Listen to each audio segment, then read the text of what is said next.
We open on Grace, barely alive, collapsing right in front of the police. Her heart literally stops. They shock her back to life with a defibrillator. And when she finally opens her eyes in that hospital bed, she's handcuffed to it. Because of course she is. The woman survives a ritual murder cult, cheats death, and the first thing society does is slap handcuffs on her. Classic. Standing over her is Detective Roger, stone-faced, telling her she's a murder suspect with more than enough evidence. And honestly, fair point, Roger. There are like 12 bodies in a burning mansion. She's the only survivor. That's not a great look. But then, a nurse pops in and says, Grace has a visitor. And in walks a woman named Faith. Grace is confused. Who's this? Turns out, Faith is her sister, her biological sister. They grew up together in the foster care system, until Grace left for New York on a scholarship at 18, when Faith was only 15. They haven't spoken since.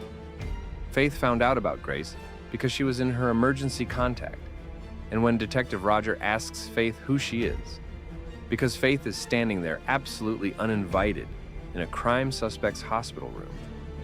Faith says flatly, "We're biologically sisters, but we're not family." Grace actually smiles at that, like, yeah, fair enough. Roger steps out and Faith starts to leave. She doesn't owe Grace anything, but Grace grabs her hand and tells her everything. The wedding, the game, the cult, the sacrifices, all of it. Faith listens to this entire insane story, and then, absolutely stone cold, says, "You're definitely going to jail." Now we cut to somewhere else entirely. A man named Chester Danforth sits alone in his room. His lawyer comes in with big news. The Lu Domas family is dead. Chester takes this in, calmly picks up his phone, and sends a single text. The bride survived. The ball is in play. And all across the world, in China, Spain, England, the USA, phones light up. People smile. People get excited. Chester Danforth, we learn, is the head of the Lu Bale organization, a secret council made up of 6 powerful families. The Le Domas were one of those families. And Grace, by surviving the game, she has inadvertently made the top seat, the most powerful chair in this entire shadowy empire, vacant. She didn't just survive a murder game. She won a throne, and she has no idea. Chester calls his children, Titus and Ursula, into the room. He shows them a ring that represents the power of the highest seat, and he tells them, this must never leave the family. Win back the seat.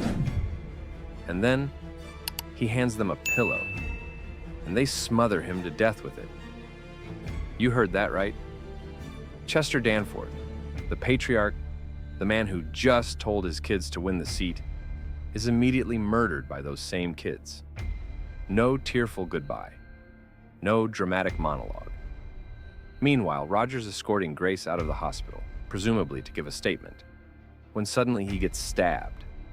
Out of nowhere. A man named Bill, one of the council hunters, drives a knife right into him. Bill pulls out a second knife and goes straight for Grace. The sisters run. They hide under a desk. They grab Roger's gun. They bolt for the exit. And Bill cuts them off in the hallway. He disarms Grace, pins her down, raises the knife, and then he flies across the room, blown away by some invisible force. Grace looks confused. Faith looks absolutely terrified. Grace, completely unfazed, says, "The ritual hasn't officially started yet. There could be more coming." She pulls off her hospital cuffs, changes into real clothes, and starts mentally preparing for round 2. All right, let's meet our hunters, because they are a lot. Titus and Ursula, Chester's children, are heading to the mansion. On the way, they bump into their younger brother Kip, who says he'll catch up later. They arrive at the mansion, and the cars start pulling up like it's the world's most evil red carpet. First, Ignacio and his son Felipe from Spain. Ignacio's daughter Francesca isn't there yet. She'll arrive dramatically later, as dramatic people do. Then comes Wan Shun from China, with her son Chung Fu, who is immediately on his tablet asking for the Wi-Fi password. Then Viraj and his brother Madhu from England, along with Madhu's wife Martina. And finally, a helicopter. Inside, Grace and Faith unconscious, having been smoke grenaded out of the hospital hallway, like a couple of action movie side characters. They're dumped in front of the council. The lawyer takes over. He explains the situation. He is the sole attorney for the Lu Bale organization, which, he casually mentions, controls pretty much the entire world. 2 families are gone, 4 remain. And because Grace survived the last game, she has, again, completely by accident, claimed the right to challenge for the highest seat. The deal? Simple. She plays hide and seek. Again. If she survives until dawn, the seat is hers. Grace, to her credit, does not scream. She calmly waits for her gag to be removed, and then she says she doesn't want the chair. The lawyer explains that's not really an option, because they own everything. Her only choice is to play. She says no again. The lawyer tells Pamela to kill Faith, and Grace obliges. Before the hunt starts, we get one more wild moment. Francesca swoops in, ready to hunt.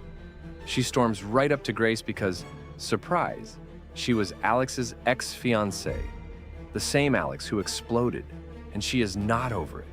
She demands the ring. Grace tells her she threw it at Alex right before he blew up. Meanwhile, the lawyer reads the rules. 1. Council members cannot kill each other. Violators will be exploded. They sign in blood. 2. Hunters must use weapons from the ERA the rulebook was written. We're talking bows, daggers, swords. Classic. 3. If a hunter dies, the next in their bloodline steps up. The sisters are taken to their starting positions. The clock begins. And Titus, who has clearly been doing this before, steals everyone else's car keys and gets a massive head start. Grace wakes up handcuffed to her sister and immediately starts barking instructions. Faith immediately starts arguing back. Wan Shun sends a drone after them. Grace grabs a pole to fight it off, which is insane. And then Ursula just blows it up herself because apparently everyone here is willing to sabotage everyone else for that top seat. The sisters bolt into the woods. They hit a massive wall they can't climb. They sit down to catch their breath, and Faith says, "You focus too much on money. You couldn't even see that your fiancé was a cult member." Grace, offended, asks what Faith's boyfriend does. "He's in finance." They're interrupted by Titus arriving from one side and Ursula from the other.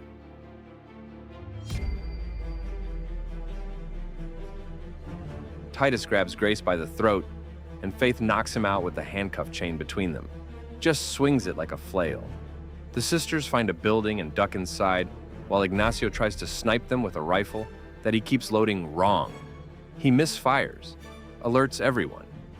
The man is trying to murder someone and can't even load his weapon correctly. Meanwhile, inside Faith, she's burning dry leaves, creating a smokescreen, using the environment. Grace, on the other hand, is trying to be tactical. Faith is improvising. Together, somehow they work. They run when Verge comes up racing and Ignacio accidentally shoot a gas tank, blow up the building, injure Grace, and knock Verge flat on his back. Grace and Faith begin to run. Inside the ruins of the building, Faith pulls shards of glass out of Grace's wounds while they talk. Grace admits she wanted to invite Faith to the wedding. She wanted her there. Faith says she wouldn't have come. But you can see something shifting between them. Verge comes in with his dagger. They run to a room which appears as the laundry room, but there are various execution devices. They find an iron cutter and cut off their handcuff. The noise alerts Viraj, and he heads to the room as well. Verge finds them. He knocks them both down. He's closing in on Grace. And Faith cracks him over the head from behind. They stuff him into the machine. Grace turns it to sanitization. and then she turns it off and says, "He might have a phone." The lid opens, the body drops, severely burnt, completely dead. Madhu watches his brother die on camera from the mansion, and the lawyer appears and tells Madhu that since his brother is dead, he has to enter the field. He is scared to do so and wonders about his wife. The lawyer asks, "Do you want to send in your wife as the head of your household?" Madhu, terrified, runs to sign the paper. Martina gets angry, but he runs away to sign the paper. She says it will be the death of him if he signs that, and he says it's hard for him too and signs it.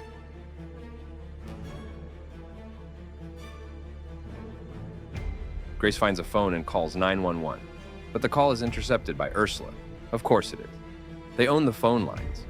Ursula plays along, tells them to head to the main gate, says the cops are coming. The sisters head out and run directly into Wan Shun, sword raised, offering a deal. Marry her son Chung Fu, he gets the seat, Grace walks free.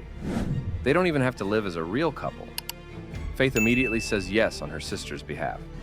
Grace says absolutely not. She's done trusting people in this organization. Just then, Ignacio appears. Wan Shan guards them, knowing he can't kill her. She points the sword at Grace, saying she will have to finish her if she doesn't say yes. Faith is screaming at Grace to just say yes. Faith throws spoons at her and Grace turns Wan Shan fast, that her sword pierces through Ignacio, eventually leading to her being blown up as well. Chung Fu, who missed the whole thing because he was on his tablet eating, gets blown up a moment later. Faith takes up the sword and they head out. Faith asks why she did not say yes. She responds that she doesn't want to live like that and take the risk of trusting any of them. They settle down the argument and get going. Titus and Ursula, still in the jungle, receive a call from Grace. This time Titus picks up. She says they have reached the gate but can't see any cops. They soon head there and continue to keep her on the phone. However, soon the sisters come up from behind and take away their weapons. Grace says she knows her voice. She isn't dumb. She orders them to lead them to the gate. He is not going to tell her, but Grace tells Ursula she's going to kill her brother. She says fine. He's out of the way. The seat is all hers. Soon she hears a car approaching and they take back the weapons. It's Martina approaching at full speed, but turns away just before Grace and leaves, breaking the door. A fight breaks out between Ursula and Grace as Titus keeps hold of Faith, who knocks him down. Grace tells her to leave, but she stops. Ursula beats Grace and stabs her with an arrow. She's about to finish her, but Faith comes from behind, smacking her away. She pulls up her sister and they run into the jungle again. Ursula goes to take care of Titus, but he tells her not to treat him like a child. Meanwhile, Madhu says he is ready to hunt, but the lawyer says he is no longer the head of the family, but his wife, who chose not to hunt and left. He owns nothing. Frustrated, Madhu leaves the room as everyone claps. The sisters reach the building and have to settle down again. Grace slowly pulls off the arrow. Faith goes to find painkillers. She finds pepper spray in her purse and also finds the pills. Grace tells Faith she always chooses the wrong option. Faith responds that she literally saved her life, but she is angry, saying she could have saved herself. She can't take care of both of them. They start arguing again when Grace says she was right to leave and wishes she had never found her. Upset, Faith leaves the room. She gets up to call for Faith when Francesca comes in with a rocket launcher, but she is held at the wrong way and it launches to the back. She then runs at her, but Grace manages to use the pepper spray. However, she takes it over and sprays it on her as well. Faith is outside, decides to return, but gets attacked by Titus. The girls can't see anything and fight aimlessly as Titus beats up Faith. Grace pours some water on her eyes, but Francesca still beats her down, making her weak while Titus has almost finished Faith. Grace collects her strength and smacks her with a keyboard. Titus, meanwhile, has Faith nearly beaten to death, and Ursula tells him to stop. They can use her. A few minutes later, Titus gets on the radio. He has Faith. He tells Grace to get to the lobby in 10 minutes or Faith dies. Grace finds the security room, breaks in, loads up on shotgun shells. She fully arms herself and heads to the lobby when Francesca returns to attack her, but she shoots her down. Faith screams her name. She breaks into a room where Kip is. She orders him to tell Faith's whereabouts when Felipe comes up and attacks her, firing rapidly. Grace runs away and gets herself into the kitchen, locking the door.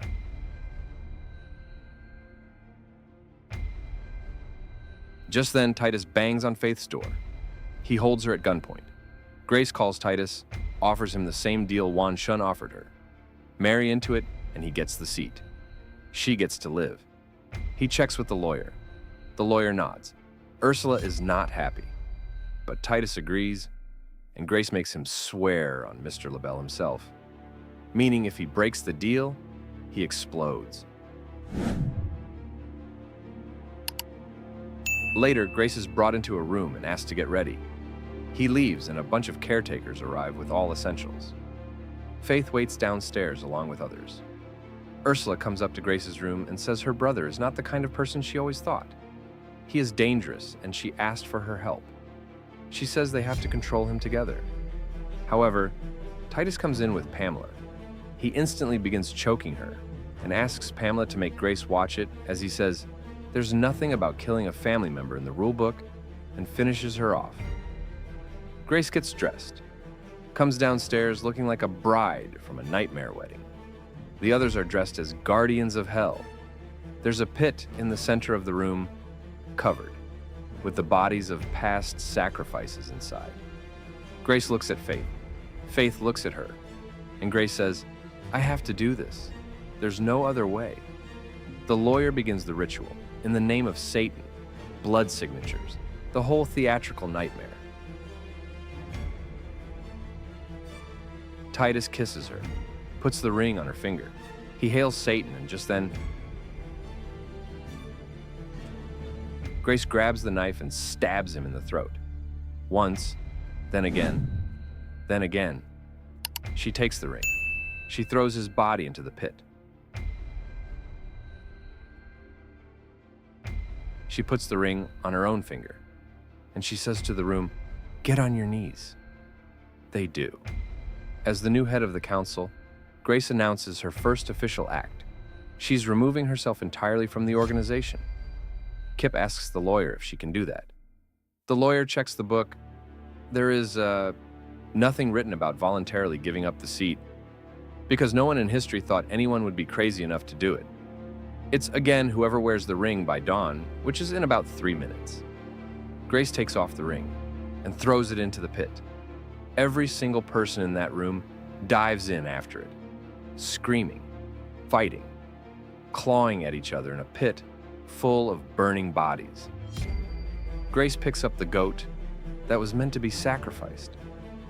The sisters walk out. Dawn breaks. Everyone explodes. Even Madhu, who made it all the way to daybreak thinking he was safe, gets blown up about 5 seconds after the sun comes up. Outside, Grace finally lights a cigarette she asked for at the very beginning of this movie. Faith walks beside her. They leave the mansion, together, with a goat.